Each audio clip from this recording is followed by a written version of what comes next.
Eh bien bonjour à tous et à toutes et merci de suivre ce nouvel entretien depuis le Salon des écrivains de Roquebaron où j'ai le plaisir de recevoir une amie, vous voyez j'en bafouille même, une amie qui s'appelle Laurie Thinot et on va parler de son ouvrage « De l'intime au contestatisme ».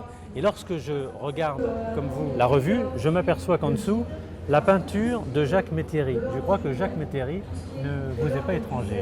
En effet, Jacques Métairie ne m'est pas étranger puisqu'il s'agit de mon père, pour lequel nous avons consacré cet ouvrage qui est au départ un travail universitaire.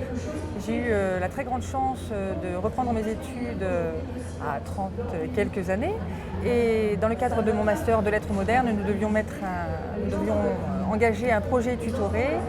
J'ai soumis cette idée à mes enseignants ainsi qu'à quelques camarades d'études et nous avons donc écrit cet ouvrage sur la peinture de mon père.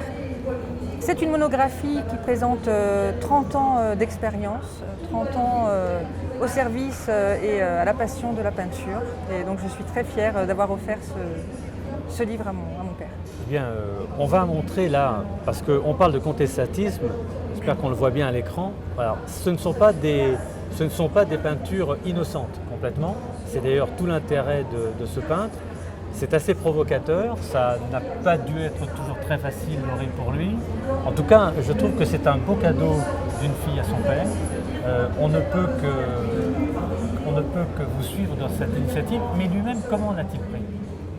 Alors, tout d'abord, pour présenter très rapidement les images que vous avez montrées à nos spectateurs, il s'agit en effet d'un tableau qui s'appelle Bush Hans et qui a été présenté à une exposition d'Amnesty International. Donc, Jacques Métairie, mon père, est un peintre qui fait des expositions dans le monde entier, qui a des œuvres qui circulent.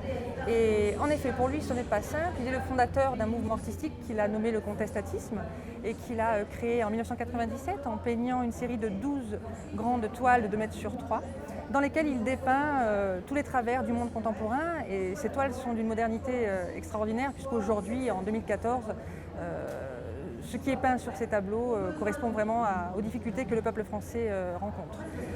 Donc, bien oui, ce n'est pas toujours simple pour lui, parce que dès lors que nous avons une pensée qui contredit un petit peu la pensée courante, eh bien, il est difficile de se faire entendre.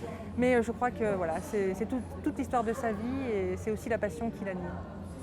Eh bien, je vous remercie, Laurie Thinot, d'avoir discuté un court instant avec nous de l'ouvrage de votre père, de l'intime au contestatisme, qui est publié aux éditions du Presse du Midi.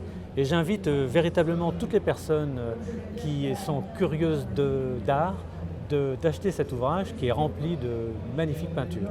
Merci de nous avoir suivis une fois encore depuis le Salon des écrivains de Roquebaron. Au revoir. Vous voulez vous aussi bénéficier d'une interview télé et faire connaître votre ouvrage ? Inscrivez-vous sur contact@jelivremonhistoire.com.